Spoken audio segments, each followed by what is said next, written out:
Halo semuanya, selamat datang di sesi bedah materi kita hari ini. Saya Ensi Nusantara, dan di sesi training kali ini kita bakal ngebongkar habis-habisan sebuah topik yang jujur aja sering banget disalahpahami. Yap, network marketing. Kita bakal mengubah cara pandang atau paradigma teman-teman semua tentang industri ini, dan melihat apa sih sebenarnya MLM itu secara objektif. Tapi sebelum kita melangkah lebih jauh, saya mau nanya nih. Kenapa sih banyak banget orang di luar sana yang langsung antipati atau bahkan alergi pas dengar kata MLM? Menurut kalian, apa yang salah? Coba deh drop komentar kalian di bawah sekarang juga. Tulis keraguan atau pikiran pertama yang muncul di kepala kalian pas dengar kata MLM. Ayo, kita bedah sama-sama. Oke, buat kalian yang sudah komen, terima kasih ya. Nah, dalam ilmu NLP atau Neuro Linguistic Programming ada satu konsep dasar yang penting banget. Coba bayangin sebuah proyektor in focus dan laptop. Kalian nggak akan pernah bisa mengubah gambar yang muncul di layar kalau kalian nggak mengubah file yang ada di laptopnya, kan? Layar itu ibarat realitas atau hasil hidup kalian, sedangkan laptopnya itu mindset kita. Kalau file di kepala kita tentang industri ini sudah error atau negatif, ya realitas bisnisnya pasti bakal ikutan buram. Makanya ada satu pepatah penting nih tentang paradigma. Kalau paradigmanya sudah nggak tepat, nggak peduli sekeras apapun kalian kerja atau sepositif apapun kalian berpikir, kalian bakal tetap tersesat. Ini tuh ibarat kalian lari kencang banget, tapi pakai peta kota yang salah. Pasti malah makin jauh nyasarnya kan? Punya paradigma yang benar itu mutlak, karena itulah satu-satunya kompas yang bakal mengarahkan tindakan dan hasil kalian dengan tepat. Bagian 1. Kembali ke dasar, mengungkap fakta industri. Mari kita mulai dari hal yang paling basic. Sebenarnya apa sih arti dari 3 huruf ajaib ini? MLM. Simple banget. Multi itu artinya banyak. Level artinya tingkat atau jenjang. Dan marketing itu pemasaran. Jadi, berdasarkan definisinya, MLM itu murni cuma sebuah metode pemasaran dan distribusi. Bukan skema gaib, apalagi sekta. Ini cuma cara yang sah untuk mendistribusikan barang dan jasa ke konsumen. Titik.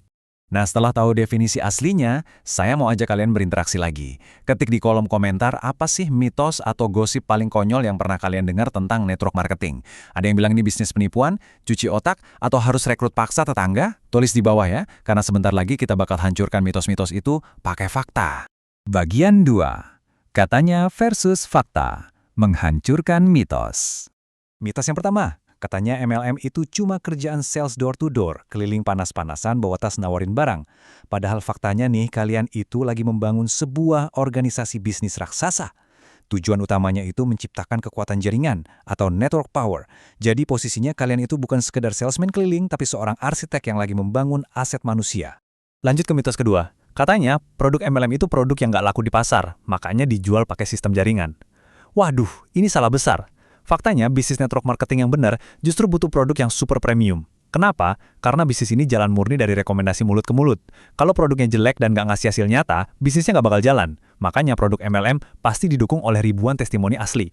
Biar lebih jelas kenapa di bisnis ini komisi untuk distributornya bisa lumayan besar, kita harus bandingkan dengan distribusi konvensional. Coba perhatikan, barang biasa itu dari pabrik harus lewat importir, turun ke distributor wilayah, masuk grosiran, baru ke toko. Belum lagi biaya iklan di TV yang bisa miliaran rupiah.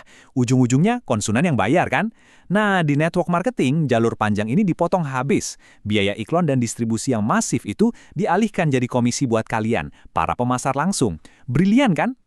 Bagian 3. Konsensus para ahli. Apa kata para master? Pernah dengar nggak orang bilang kalau MLM itu bisnis yang nggak profesional? Kerjaan buat orang-orang yang cuma cari uang tambahan. Faktanya, industri ini digerakkan sama pebisnis profesional kelas kakap loh. Dan buat membuktikan ini, kita nggak main-main. Kita bakal lihat apa kata salah satu pakar edukasi finansial terbesar di dunia.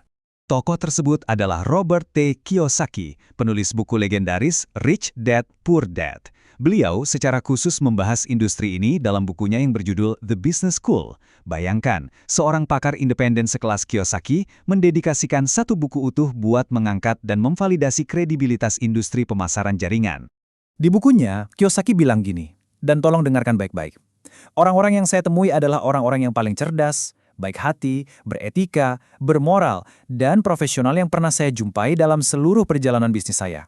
Keren banget. Ini adalah bantahan telak untuk siapa saja yang masih menempelkan stigma nggak profesional pada industri ini. Bagian 4. Samudra Biru.